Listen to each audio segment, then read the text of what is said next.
우리 말씀은 요한계시록 1장 1절부터 3절까지 말씀을 함께 보겠습니다.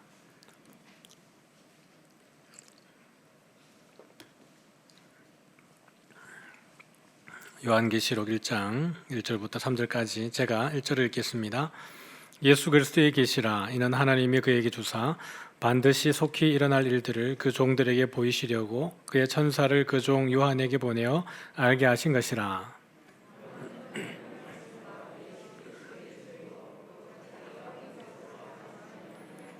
이 예언의 말씀을 읽는 자와 듣는 자와 그 가운데 기록한 것을 지키는 자는 복이 있나니 때가 가까움이라. 아멘. 마지막 같이 읽는 건데 저 혼자 읽었습니다.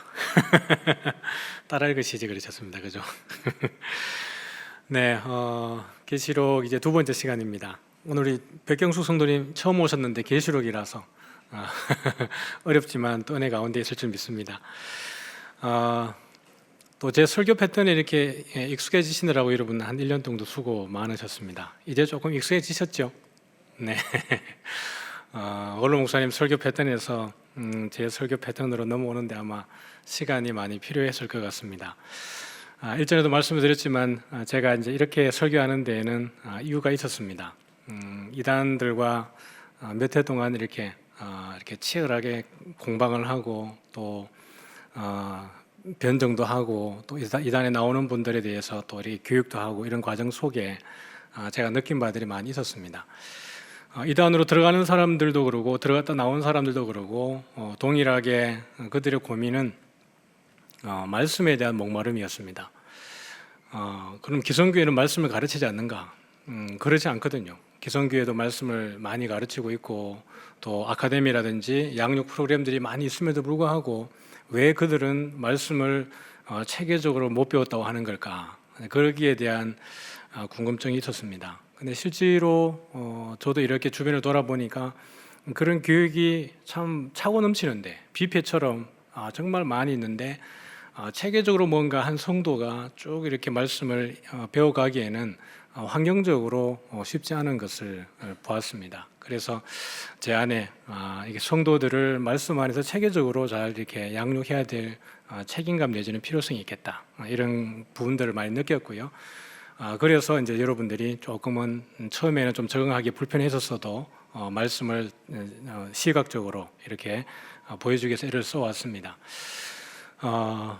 혹시 이제 여러분 성도들 가운데 계시록을 진행을 하면서 조금 이제 천천히 가더라도 조금 디테일하게 진행을 하고 싶은데 주변에 혹시라도 이제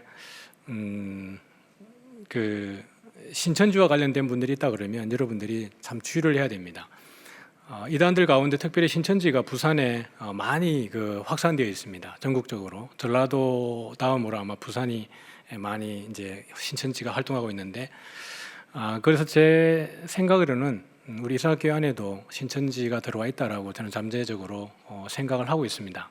아직 뭐 드러난 바는 없지만 활동을 하고 있지 않지만 교회들마다 들어가서 신천지들이 활동을 하고 또 성도들을 미혹하려고 하는 그런 전략들이 있기 때문에요. 혹시 여러분 주변에 이제 교육자들에게 이야기하지 말고 몰래 가서 나와 성경 공부하자라고 하는 분들이 있다든지 또는 몇몇 사람들이 모여서 교회에서 가르치는 성경 공부 말고 다르게 성경 공부를 진행하고 있다 그러면, 그리고 특별히 목사님들에게나 성도들에게 알리지 말라고 신신당부하는 상황이 있다 그러면 여러분들이 반드시 목사님들에게 이야기를 해주시기를 바랍니다. 그리고 공부를 하는데 보니까 개역 개정 성경이 아니고 우리가 예배 드릴 때 보는 성경이 아니고 개역 한글 성경, 우리가 개역 개정으로 바뀌기 전에 개역 한글 성경으로 공부하고 있는 그 단체나 그런 사람들이 여러분하고 이렇게 접촉을 하고 있다 그러면 꼭 여러분들이 이야기를 해주시기를 바랍니다. 신천지는 개역 한글 성경으로 그들의 교리를 다 만들었기 때문에 개역 개정으로 보게 되면 그들의 교리가 뒤틀립니다. 그래서 개역 개정을 보지 않습니다. 실제로 신천지에 들어갔다가 나온 그 청년이 하는 이야기가 자기도 모르게 이제 간 거죠. 신천지라고 이제 정체를 처음에는 밝히지 않으니까요. 갔는데 며칠 새에 자기 성경이 이제 사라진 겁니다. 알고 보니까 신천지 측에서 자기 성경을 어디 숨기고 그들이 가르치는 개역 한글 성경 새 거를 이렇게 주는 거죠. 왜 이제 이거 내 성경 어디 하냐 그랬더니 본인들은 모르겠다 그러면서 이제 새로운 성경을 준 겁니다. 여러분 주변에 이제 이런 부분들이 있다 그러면 속히 이제 신천지에서 나오는 것이 여러분의 영성과 또 여러분 가정에 큰 유익이 있으니까요. 절대로 여러분 주변에 이제 그런 일이 있을 때 신천지들은 이야기하겠죠. 절대로 이야기하지 말라고. 이건 아무에게나 얘기하면 안 된다고 이야기하겠지만 그럴수록 여러분들은 얘기하셔야 여러분의 가정과 여러분들이 건강한 신앙 안에 세워줄 수 있습니다. 말씀을 우리 같이 한번 나누도록 하죠. 우리 1절 말씀을 같이 한번 다시 읽어보도록 하겠습니다. 같이 읽습니다. 시작. 예수 그리스도의 계시라. 이는 하나님이 그에게 주사 반드시 속히 일어날 일들을 그 종들에게 보이시려고 그의 천사를 그 종 요한에게 보내어 알게 하신 것이라. 제일 처음에 나오는 이야기가 예수 그리스도의 계시 이렇게 나옵니다. 예수 그리스도의 계시. 조금 어렵긴 하지만 이미 그래도 제가 요한복음 하면서 헬라에 대해서 조금 이제 여러분들이 선지식이 있기 때문에 뭐 그렇게 어렵진 않으라고 생각하는데 예수 그리스도의 계시다 그러니까 이제 소유격입니다. 예수 그리스도의 계시다. 근데 이제 헬라어에서 소유격 안에도 여러 가지 이제 기능들이 있어가지고요. 이것을 해석할 때 몇 가지로 해석을 할 수가 있습니다. 첫 번째로 보면 이제 예수 그리스도가 나타내는 계시다. 그 예수 그리스도의 계시라는 것을 해석할 수 있는 방법이 첫 번째는 예수 그리스도가 나타내는 계시다로 해석이 될 수도 있고 두 번째는 예수 그리스도를 나타내는 계시다로 해석이 될 수도 있습니다. 두 번째 같은 경우에는 예수 그리스도에 관해서 나타내는 계시다 이런 뜻이 될 수 있는데 여러분 뜻이 같을까요? 다를까요? 뒤에 조사가 이게 가가 붙느냐 아니면 르이 붙느냐에 따라서 의미가 같아요? 달라요? 의미가 달라지는 거죠. 그래서 우리가 이미 본 것처럼 뒤에 조사가 이가 은는이 오면 이건 뭐예요? 주격이죠. 주어를 만들 때 이가 은는을 붙이는 겁니다. 그래서 이것을 소유격인데 주어의 기능을 가지고 있다 그래서 주격 소유격이다. 좀 어렵죠? 우리가 그 예수 그리스도의 믿음, 예수 그리스도를 믿음할 때 한번 했었습니다. 그러니까 소유격이지만 이 해석하는 방법이 주어를 가지고 주체로 해석을 할 때는 주격 소유격이라고 하고 그 다음에 을을 그러면 이거는 목적어를 만드는 거잖아요. 그래서 소유격이지만 목적적 기능을 가지고 있다 그래서 목적격 소유격이다 이렇게 표현을 하는 겁니다. 그래서 괄호 안에 보면 주체가 예수님이 될 때 이것을 이제 주격 소유격이다. 그러니까 예수님이 계시록에 있는 내용들을 우리한테 알려준다라고 보는 것이 이제 주격 소유격으로 해석을 할 때가 그런 일이 벌어지는 거고요. 요한계시록에 있는 모든 내용들이 예수님을 나타내는 거다. 예수님에 관해서 나타낸 거다라고 할 때는 목적격 소유격인 겁니다. 요한은 그러면 그냥 쉽게 예수님이 가르쳐준 계시다라고 하면 쉽잖아요. 그죠? 아니면 예수님을 나타내는 계시다라고 하면 쉽지 않습니까? 근데 왜 굳이 요한은 이 애매한 이 소유격을 써서 이렇게 표현을 하게 되는 걸까요? 왜냐하면 계시록에는 두 가지가 다 포함되어 있기 때문에 그렇습니다. 예수님이 직접 나타내주는 계시도 있고 예수님에 관해서 나타내주는 계시도 있기 때문에 요한은 의도적으로 이런 소유격을 쓰면서 예수 그리스도의 계시다 이렇게 되어지는 거예요. 그럼 우리가 앞으로 보는 이 내용 속에는 예수님이 직접 알려주는 예를 들어 7 교회에게 알려주는 내용이라든지 또는 그런 부분들은 예수님이 직접 알려주는 거거든요.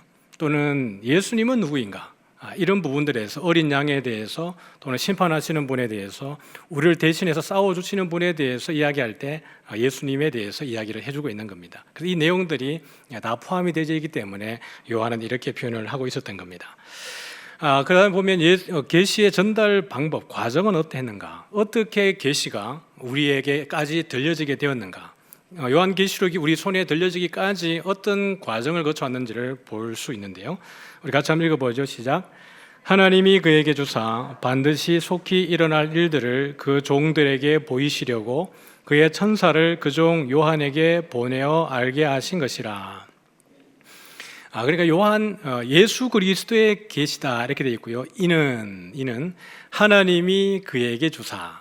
그러면 예수 그리스도의 계시라 그러고 이는 하나님이 그에게 주사라고 말씀하셨으니까 계시의 최초의 수여자는 누구겠습니까? 네, 하나님이신 거죠. 하나님이 누구에게 준 거예요? 그에게 주사할 때 이 그는 누구예요? 예수 그리스도입니다. 그러니까 계시는 최초에 하나님이 예수님을 통해서 예수님은 또 누구를 통해서요? 천사들을 통해서 요한에게 주시는 겁니다. 그리고 요한은 이것을 받아서 기록을 내서 누구에게 보내주는 거예요? 많은 성도들에게, 그의 종들에게 교회 공동체 가운데 보내주게 된 겁니다. 그래서 계시는 하나님으로부터 예수님을 통해서 그 다음에 천사들에게, 요한에게, 종들에게 전달되는 형식을 가지고 있습니다. 그런데 이제 우리가 미리 좀 염두에 두고 출발해야 되는 것은 계시록에 등장하는 천사들 가운데는 이분이 예수님인지 단순한 천사인지에 대해서 판단하고 해석해야 되는 부분들이 종종 등장을 합니다. 그런 부분들은 이제 구약에도 좀 등장을 하는 거거든요.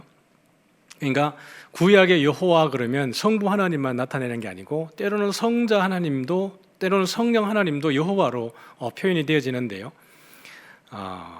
아브라함에게 나타났던 그 세 사람 있죠. 창세기 18장 가보면 아브라함에게 세 사람이 등장을 했는데 18장에 제일 시작을 할 때 어떻게 하냐면 여호와께서 아브라함에게 나타나셨다 이렇게 얘기를 합니다. 제일 처음에 여호와가 나타났어요. 그러면서 아브라함에게 등장하는 데에 세 사람이 아브라함과 만남을 가집니다. 그래서 아브라함이 이 세 사람을 잘 대접을 했는데요. 그렇게 대접받고 나서 두 사람은 어디로 가고 한 사람은 남았습니다. 그래서 창세기 19장에 가보면 두 사람이 어디로 갔을까요? 롯에게 갔습니다. 소돔과 고모라를 멸망하기 위해서 롯으로 갔는데 거기에 간 두 사람을 표현할 때 두 천사가 이렇게 표현합니다. 그러면 18장에 등장했던 세 사람은 다른 말로 말하면 천사가 몇 명이었던 거예요? 3명이었던 겁니다. 그런데 두 사람은 롯을 만나러 가서 두 천사가 롯을 만났는데 남아있는 한 천사를 표현할 때, 그리고 아브라함과 대면할 때 이 천사는 누구예요? 여호와인 겁니다. 여호와로 표현이 되지는 겁니다. 그러면 이 여호와는 여러분 천사일까요? 하나님일까요? 어렵습니까?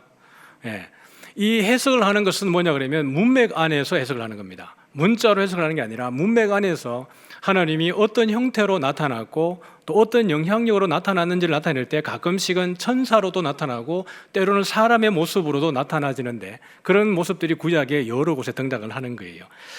우리 요한계시록을 우리 해석하는 가운데에도 그런 천사로 등장하는 예수님의 모습이 여러 번 등장하기 때문에 제가 미리 말씀을 드리는 겁니다. 그러면 계시의 내용에는 어떤 내용들이 포함이 되어 있는가, 어떤 것들에 대해서 요한계시록에 기록이 되어 있는가를 보면 같이 한번 읽어볼까요? 시작. 반드시 속히 일어날 일들. 강조가 많이 되어 있죠. 반드시. 그러니까 일어나지 않을 수 없는 거예요. 반드시예요. 그리고 어떻게 해요? 속히. 이게 강조의 강조입니다. 이 일들은 계시록에 기록되어진 내용들은 하나도 빠짐없이 속히 이루어져야만 된다라는 거예요. 그런데 우리가 첫째 시간에 보았지만 계시록을 이해할 때 선제적으로 가지고 있어야 되는 배경이 있다고 그랬습니다. 무엇이었죠? 구약에 대한 내용, 구약 성경에 대한 내용, 그 다음에 유대주의에 대한 내용, 그 다음에 로마에 대한 정세에 대한 이해가 있어야 요한계시록이 그나마 조금 쉽게 풀어지는 겁니다. 여기에 반드시 속히 일어날 일이라고 했지만 여기에 대한 모티브가 되는 성경이 있습니다. 1절을 표현할 때 반드시 속히 일어나야 될 일들을 그 종 요한에게 알리고 또 많은 종들에게 보이기 위해서 두셨는데 이것은 그러면 도대체 어디에 모티브를 두고 있는지 우리가 한번 여행을 해보도록 하죠. 그래서 오늘은 이 관련된 모티브로 한번 여행을 해보겠습니다. 계시록의 모티브가 되는 것은 오늘 이 본문의 이 구절 가운데 이 문맥 가운데 모티브는 다니엘서입니다. 제가 장담하지만 오늘 이 설교를 듣고 댁에 돌아가셔서 다니엘서를 읽어보면 여러분이 미치도록 기쁠 겁니다. 장담합니다. 다니엘서가 이런 놀라운 비밀이 있었다고? 이렇게 되지는 겁니다. 그냥 다니엘서만 뚝 떼어놓고 읽어보면 도대체 무슨 얘기야? 이렇게 되는 거예요. 그런데 오늘 계시록과 연결을 해서 딱 보게 되면 이건 하나님이 아니고서는 이런 일이 있을 수 없겠구나 라는 것을 다시 한번 보게 되어지는데 제가 거기에 도움을 드리도록 하겠습니다. 2장에 가보면 느부갓네살 왕이 한 꿈을 꾸는 것에 대한 환상을 보는 것에 대한 이야기를 합니다. 느부갓네살 왕이 이 환상을 하나 보고 나가지고는 잠을 못 이루는 거예요. 너무 괴로운 겁니다. 선명한 환상을 보았는데 이걸 해석을 해줄 자가 있겠나 싶은 거예요. 느부갓네살 왕이 자기의 꿈을 이야기하고 풀어보라고 말하지 않고요, 내 꿈이 무엇인지를 너희들이 알아맞추고 풀으라고 이야기를 합니다. 그러면서 모든 술객들과 마술사들과 이렇게 꿈 해몽하는 사람들을, 지혜자들을 불러서 얘기한 겁니다. 내 꿈이 무엇이냐? 너희들이 이 꿈을 해석을 하면 큰 상을 주겠지만은 이 꿈을 못 풀면 다 죽이겠다 이렇게 얘기하는 거예요. 그런데 여러분, 바벨론에 있었던 모든 술사들, 술객들, 마술사들, 점을 치는 자들, 이들이 와가지고 느부갓네살 왕의 꿈을 여러분 알아냈을까요? 못 알아냈을까요? 못 알아낸 거예요. 그러니까 느부갓네살 왕이 하도 이렇게 열을 받아가지고 모든 사람들을, 그 술객들을 다 죽이기로 했습니다. 그런데 죽기 전에 그들이 하는 이야기가 무엇이냐 그러면, 왕이여, 육신을 입은 사람들과 함께 하는 신이 아니면, 다시 말하면 정말 살아있는 신이 아니면 이 꿈은 해석을, 해몽을 못 해냅니다. 무슨 꿈인지 알아내지 못합니다 라고 이야기를 합니다. 그러고 난 다음에 그 이야기를 듣고 느부갓네살 왕이 기분이 좋았을까요? 안 좋았을까요? 더 열받죠. 그래가지고 이 사람들을 다 죽여버립니다. 그리고 나서 다니엘과 그 친구들도 죽이기 위해서 그 건의대장이 아리옥이 다니엘과 친구들을 찾아갑니다. 그걸 찾았습니다. 이들도 죽이려고. 다니엘이 뭐 이게 급하십니까? 이러면서, 여러분이 예수 믿는 사람은 여유가 있어야 됩니다. 그런 가운데에도 다니엘이 아주 여유 있게 왜 그렇게 급하냐? 나에게 시간을 주면 내가 믿는 하나님에게 가서 내가 기도하고 이 꿈을 알아내겠다라고 이야기를 합니다. 아리옥이 그 이야기를 듣고 그러면 가서 기도해서 꿈을 알아내라 이렇게 얘기를 하는 거예요. 다니엘이 그 세 친구에게 가서 같이 기도하고 하나님이 지혜를 주셔서 꿈을 알아낼 수 있도록 도와달라고 이야기를 하는 거예요. 그리고 다니엘이 기도하고 난 다음에 이 꿈을 알아냈을까요? 못 알아냈을까요?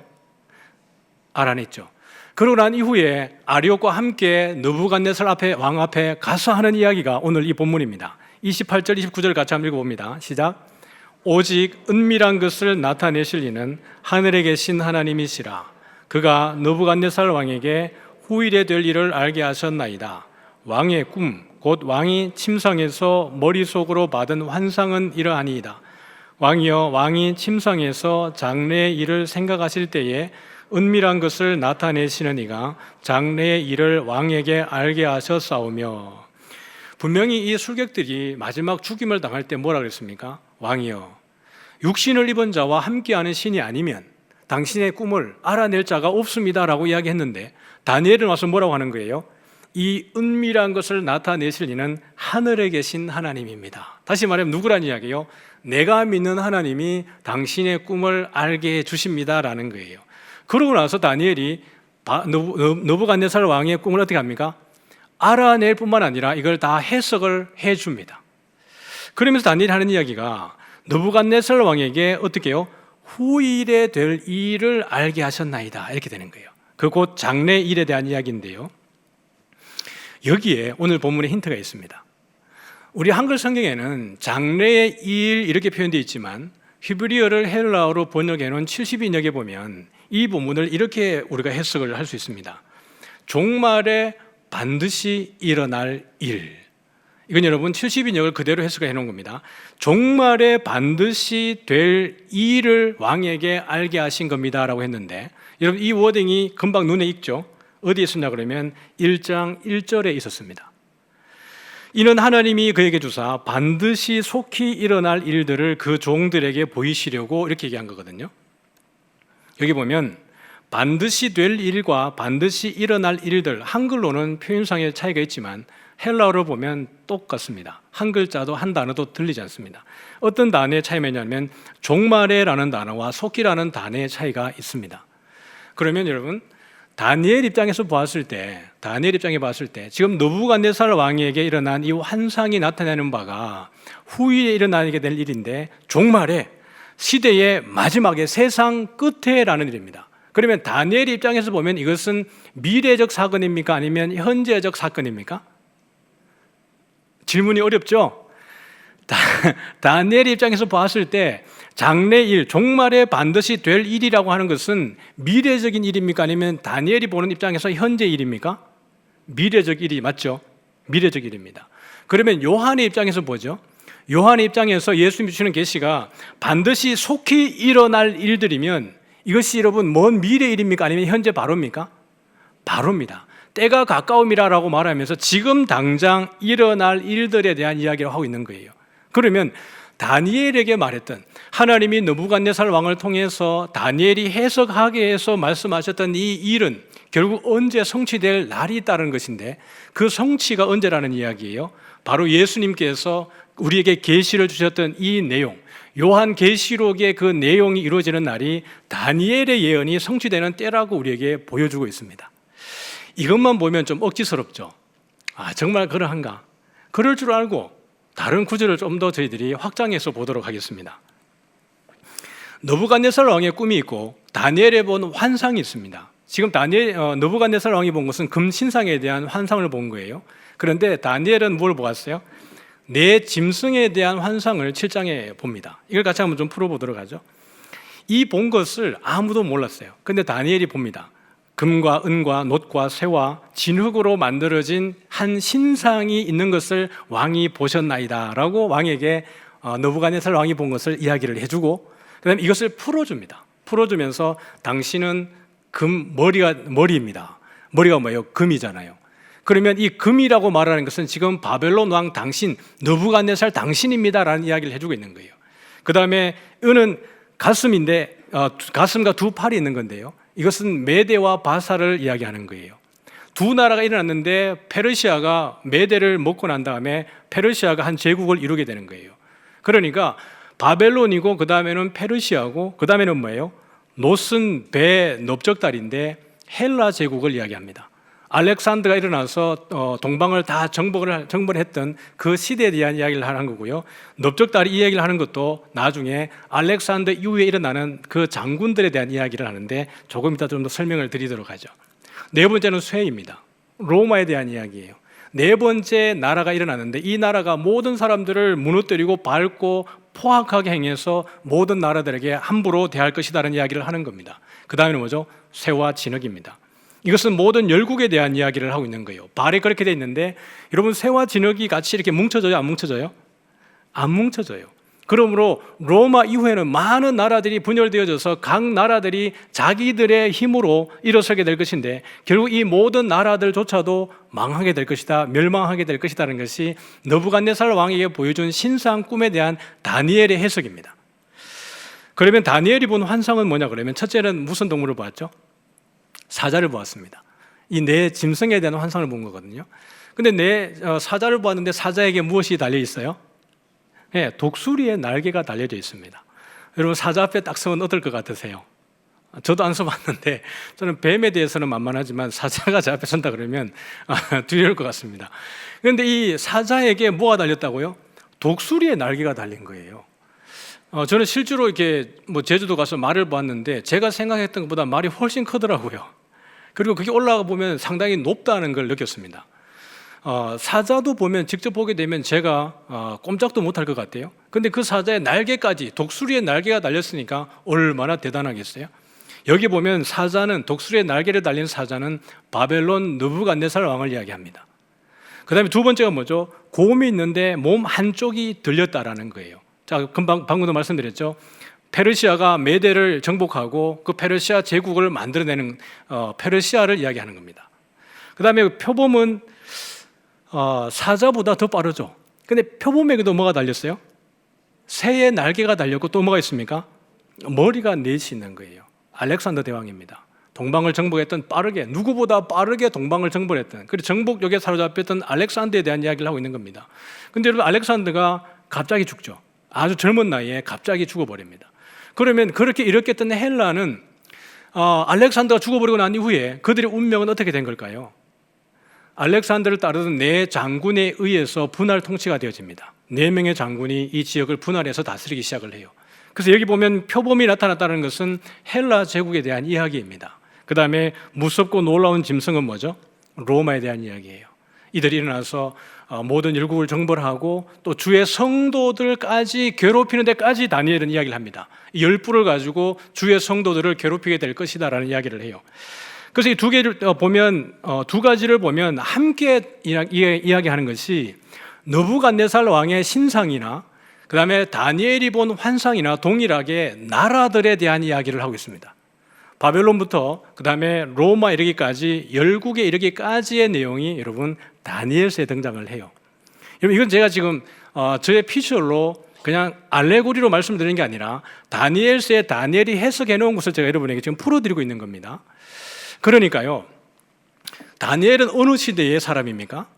바벨론 때에 포로로 잡혀갔고 그 다음에 페르시아 왕 때까지 그가 그 왕궁에서 지혜자로 그렇게 있었던 사람입니다. 그러면 적어도 다니엘이 경험할 수 없었던 세계는 여러분 어디예요? 헬라와 로마와 그 다음 세계입니다. 다니엘은 헬라 세대와 로마와 그 다음은 살아본 사람이 아닙니다. 그럼에도 불구하고 하나님이 다니엘을 통해서 그 이후의 나라들에 대한 스토리까지 보여주고 있는 거예요. 그러면 여러분, 요한계시록은 어느 시대의 이야기입니까? 로마에 대한 이야기입니다. 로마의 도미티안 황제가 이들을 다스리고 박해하던 시대에 대한 이야기예요.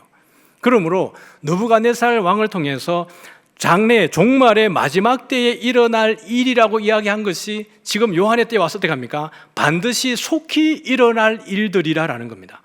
그러므로 다니엘서에 예언했던 것들의 성취가 그렇게 일어나고 있는 거죠. 자, 우리 44절과 45절입니다. 다니엘서 2장입니다. 같이 읽어보죠. 시작. 이 여러 왕들의 시대에 하늘의 하나님이 한 나라를 세우시리니 이것은 영원히 망하지도 아니할 것이요 그 국권이 다른 백성에게로 돌아가지도 아니할 것이요 되려 이 모든 나라를 쳐서 멸망시키고 영원히 설 것이라. 손대지 아니한 돌이 산에서 나와서 쇠와 놋과 진흙과 은과 금을 부서뜨린 것을 왕께서 보신 것은 하나님이 장래 일을 왕께 알게 하신 것이라. 이 꿈은 참되고 이 해석은 확실하니이다 하니. 이 장에 보면 결국 여러분 일어났던 모든 열국들도 망하게 될 것이다 라고 이야기를 합니다. 그렇게 하면서 이 여러 왕들의 시대에 이렇게 되는 거예요. 그러므로 내 나라가 바벨론과 메대와 바사, 그 다음에 헬라, 로마, 그리고 열국들이 일어났지만 그 나라들조차도 멸망하게 될 것인데 이 여러 왕들의 시대에 라고 이야기하고 있는 겁니다. 하나님이 어떤 나라를 세우세요? 한 나라를 세우시리니. 그러면 여러분, 이제 우리가 이 장에서 장차 일어날, 나중에 후에 일어날 일들이라는 것이 계시록에서 성취된다는 걸 보았다면, 이런 지식을 이제 우리가 가지고 있다면 여기에서 한 나라 그러면 어떤 나라겠어요? 누구의 나라겠습니까? 예, 하나님의 나라입니다. 예수께서 오셔서 완성하시는 그 하나님의 나라가 우리 가운데 임할 것을 보여주고 있는 거예요. 그 나라는 어때요? 영원히 망하지 않고요, 그 다음에 영원히 세워질 것이다, 이렇게 얘기하는 겁니다. 그러므로 44절에 대한 내용은 바로 인자를 통해서 세우시는 하나님의 나라에 대한 이야기를 얘기하고 있는 거예요. 그래서 그분이 오셔서 어떻게 합니까? 쇠와 놋과 진흙과 은과 금을 다 부서뜨리는데 누가 합니까? 손대지 아니한 돌이.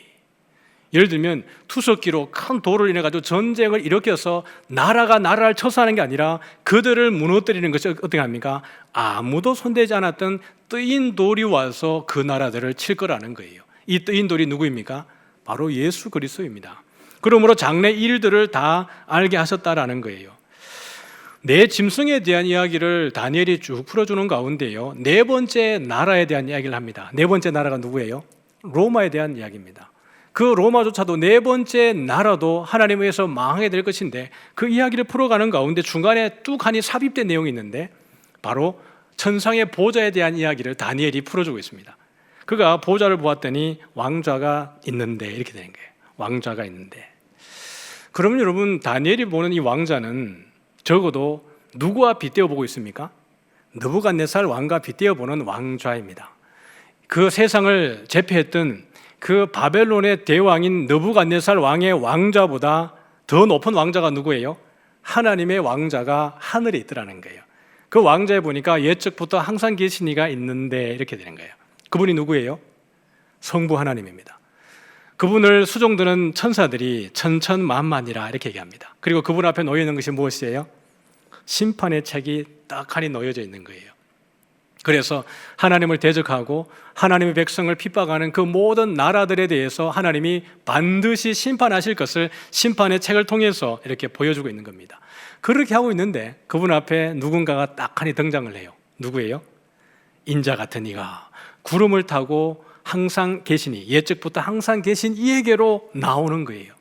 그 인자 같은 이가 여러분 누구입니까? 예수님이에요. 우리가 요한복음을 통해서 봤지만 예수님이 당신을 나타낼 때 인자는 이런 표현을 썼습니다. 그 표현은 여러분 어디에 근거를 두고 있냐 그러면 바로 다니엘서 7장 13절에 나오는 이 본문입니다. 옛적부터 항상 계신 이 앞에 인자 같은 이가 구름을 타고 나오는데 라고 이야기하는 거예요. 거기 인자 같은 이라는 것을 예수님이 받으셔서 바로 내가 그 인자다라는 이야기를 하는 거예요. 예수님은 여인의 몸을 통해서 사람의 몸으로 이 땅에 오셨지만 예수님의 근거는 어디라는 거예요? 처음부터 하나님과 함께 계셨다라는 것을 인자는 이라는 표현을 통해서 표현하는 겁니다. 그럼 여러분, 이 인자에 대한 인식은 유대인들은 알고 있었을까요? 몰랐을까요? 항상 예적부터 항상 계신 이 앞에 인자 같은 이가 왔다라고 할 때 이 인자라는 것에 대한 의미는 유대인들이 알고 있었을까요? 몰랐을까요? 당연히 알고 있죠. 모를 수가 없습니다. 알고 있기 때문에 예수님이 인자는 이라는 표현을 쓰는 겁니다. 유대인 입장에서 보면 예수님이 당신을 인자라고 표현할 때 이것은 신성모독에 가까운 말입니다. 아니, 내가 하나님과 같이 있었다고? 분명히 내 어머니가, 내 아버지가 누구고 내 형제가 누구인지 내가 잘 알고 있는데 내가 하나님과 같이 있었다고? 라는 표현이 되는 겁니다. 근데 그분이 나올 때에 항상 옛적부터 항상 계신 이가 뭐예요? 모든 권세를 그분에게 다 주는 겁니다. 인자에게. 그러니까 모든 나라를 통치하고 다스리고 구원하고 심판하는 모든 권세를 아버지가 아들에게 다 주시는 거예요. 그래서 우리가 예수님을 믿어야 되는 겁니다. 내가 곧 길이요 진리요 생명이니 나로 말미암지 않고는 아버지께로 올 길이 없는 거예요. 아버지께로 가는 유일한 길은 예수님이라고 이미 아버지가 아들에게 모든 권세를 주어버렸기 때문에 그렇습니다. 그러므로 예수님 이외에는 아버지께로 갈 수 있는 길이 단 하나도 없습니다. 그 권세를 주셨고, 그래서 하나님의 나라는 그에게는 영원한 권세와 영원한 나라까지 주신 거예요. 그래서 넷째 나라에 대한 멸망, 넷째 나라가 성도들을 핍박할 것에 대한 이야기를 하고 난 이후에 26절을 이렇게 이야기하는 겁니다. 다니엘 7장 26절과 27절입니다. 같이 시작. 그러나 심판이 시작되면 그는 권세를 빼앗기고 완전히 멸망할 것이요 나라와 권세와 온 천하 나라들의 위세가 지극히 높으신 이의 거룩한 백성에게 붙임바 되리니 그의 나라는 영원한 나라이라. 모든 권세 있는 자들이 다 그를 섬기며 복종하리라. 여러분, 기가 막히게도 다니엘 7장에는 이미 이 넷째 나라가 주의 성도들을 핍박할 것까지 예언되어져 있습니다. 그리고 난 이후에 26절이 나오는데 심판이 시작되면 누가 그렇습니까? 그는 권세를 빼앗긴다. 이 근원이라고 할 때는 넷째 나라입니다. 무섭고 놀라운 짐승, 넷째 짐승에 대한 이야기를 하고 있는 건데요. 이들이 성도들을 핍박할 것까지 다니엘서는 예언을 하고 있습니다. 그런데 심판할 때가 되면 로마는, 넷째 나라는 권세를 빼앗기고 어떻게 합니까? 완전히 멸망될 것이다. 그런데 나라와 권세 온 천하 나라들의 위세가 어떻게 되어집니까? 지극히 높으신 이의 거룩한 백성에게 붙임바 되어진다. 분명히 표면적으로 보면, 형식적으로 보면은 로마가 기독교인들을 박해하고 이겨내는 것 같지만 결국에는 뭐죠? 기독교가 승리한다라는 겁니다. 결국에는 로마가 국교가 뭐가 됩니까? 기독교가 되어지는 겁니다. 그리고 장차 우리가 요한계시록을 보면 마지막 종말의 때가 되면 새 하늘과 새 땅 가운데에서 이 나라가 온전히 이루어진다는 걸 볼 수가 있게 되는 거죠. 그래서 그의 나라는 어떻게 한 나라입니까? 영원한 나라다, 이렇게 되어지는 겁니다. 우리 이 구절 다 같이 한번 읽어봅니다. 시작. 그가, 내가 선 곳으로 나왔는데 그가 나올 때에 내가 두려워서 얼굴을 땅에 대고 엎드리매 그가 내게 이르되 인자야 깨달아 알라. 이 환상은 정한 때 끝에 관한 것이니라. 네, 거기까지 읽죠. 그러니까 결국에는 이 환상은 언제 있다는 거예요? 정한 때가 있는 것인데 그게 언제입니까? 끝에 관한 것이다. 지금 있는 일이 아니라 끝에, 종말에, 그 시대의 날의 마지막에 있을 일들이다라고 이야기를 하고 있는 겁니다. 그러니 여러분, 이후에도 다니엘서에 보면 로마 헬라가 알렉산더가 죽고 난 이후에 네 나라가 일어나게 되고 그 네 장군들 가운데에서 셀루크스 왕조가 일어나고 그 가운데 안티오쿠스 에피파네스 4세가 일어나서 기독교를 박해하고 유대인들을 박해하는 그 과정까지 다니엘서는 다 기록이 되어져 있습니다. 아주 디테일하게 로마의 역사와 헬라의 역사를 기록해 놓은 것이 다니엘서예요. 그것을 이어받아서 우리에게 풀어주는 것이 뭐라고요? 요한계시록입니다. 보면 다니엘서가 모티브가 되어진 반드시 속히 일어날 일들이라고 하는 것은 계시록에서 다시 한번 우리에게 보여주고 있는데 같이 한번 읽어볼게요. 시작. 그러므로 내가 본 것과 지금 있는 일과 장차 될 일을 기록하라. 그러니까 요한이 이제 예수님으로부터 본 그 모든 환상이 있죠. 천사들을 통해서 가서 그 경험했던 여러 가지들, 그 본 것, 그 다음에 지금 있는 일, 또 로마로부터 도미티안 황제로부터 기독교인들이 박해받고 있는 그들의 현실, 그 7교회를 다룰 때 보게 될 겁니다. 그들이 얼마나 일상에 치열하게 싸워내는지, 그들이 믿음을 지키기 위해서 그들의 전부를 잃어버린다 할지라도 그들이 어떻게 그들의 믿음을 지켜냈는지, 그들이 지금 당하고 있는 일들에 대해서 7교회를 나눌 때 우리가 보게 될 것입니다. 그리고 어떤 일입니까? 장차 될 일들, 지금 있는 일도 있지만 앞으로 되어질 일들에 대해서도 계시록에는 보여주고 있다는 것을 말하고 있습니다. 그래서 보면 우리가 중요한 것은 이것입니다. 지금 여기에서 중요한 것은 다니엘서와 요한계시록의 상관관계입니다. 다니엘서가 갖는 그 의미가 무엇이고 요한계시록과 어떻게 연결되어지냐를 봤을 때 예언하신 일들이 빠짐없이 성취가 되었다는 것이 여러분 아주 중요합니다. 다니엘의 일이 계시록에 성취되었다고 하는 것은 하나님의 다른 모든 일들도 하나도 허투루 기록된 것이 없다는 것을 우리에게 증명해 주고 있습니다. 믿습니까? 예수 그리스도에 대한 우리에 대한 그 사랑조차도 거짓이 없이 전부 다 완전히 성취된 사실이라는 것을 우리에게 증명해 주고 있는 거예요. 다니엘과 여러분 지금 이 시대의 갭을 보면 상당한 시간적 갭을 가지고 있습니다. 그럼에도 불구하고 이것을 보여주고 있는 것이에요.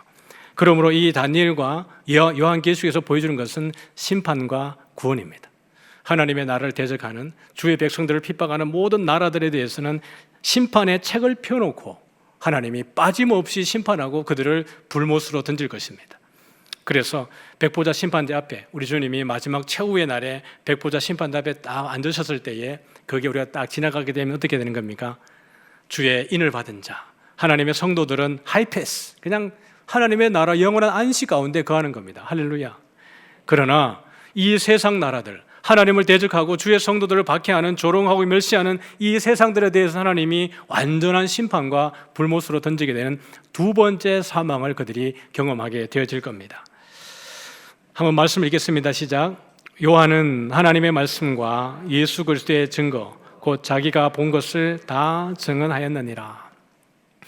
이 표현이 자주 등장하니까 한번 언급을 하고 가겠습니다. 하나님의 말씀과 예수 그리스도의 증거, 이 부분은 여러 곳에 요한계시록에 등장을 하기 때문에 한번 말씀을 하고 가죠.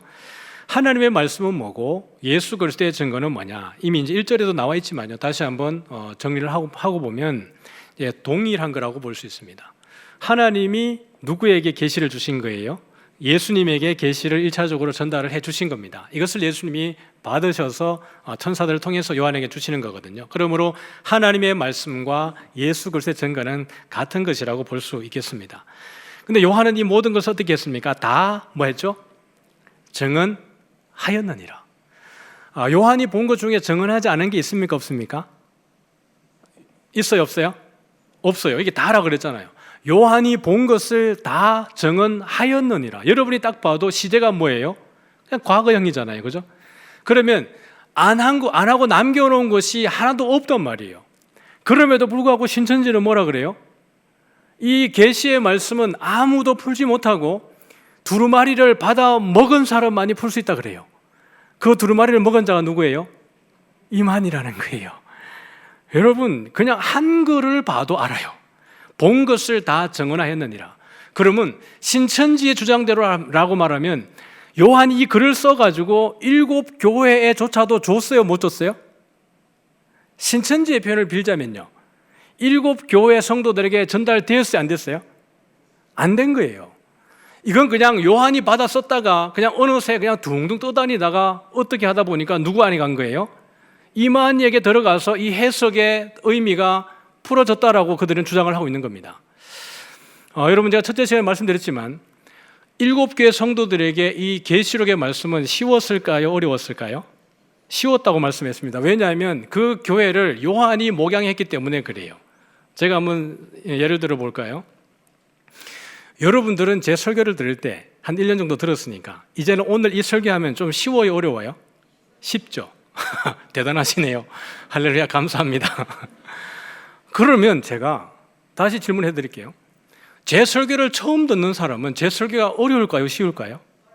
어떻게 그래 장담하세요? 저 처음에 시작할 때 제 설교 어려울 걸 알고 시작했습니다. 그러나 확신한 것은 시간이 지나면 여러분에게 쉬워질 것도 저는 확신했습니다. 여러분, 요한계시록을 받아들이는 입장에서 보면 전혀 어려운 책이 아닙니다. 이걸 모르는 사람이, 목양받지 않은 사람들 입장에서 보면 너무 어려운 책이지만 그들에게 너무 쉬운 책이었고, 계시록에 말하기를 본 것을 전부 다 정언했다라고 이야기를 했습니다. 그러면 7교회뿐만 아니라 모든 성도들은, 이 두루마리를 보았던 성도들은 이 내용을 보았을 때 쉽게 이해를 했을 겁니다. 그 이야기예요. 그럼에도 불구하고 신천지는 이만희만 이것을 풀 수 있다고 이야기를 하고 있는 거죠. 그래서 요한계시록은 우리 가운데 뭘 드러내고 있냐 그러면 결국 예수님입니다. 예수님이 드러내시든 예수님에 관해서 드러내시든 요한계시록의 주제는 예수님에 대한 이야기입니다. 그러니까 여러분 보세요. 저는 요한계시록은 바다 같다 이런 생각이 들었습니다.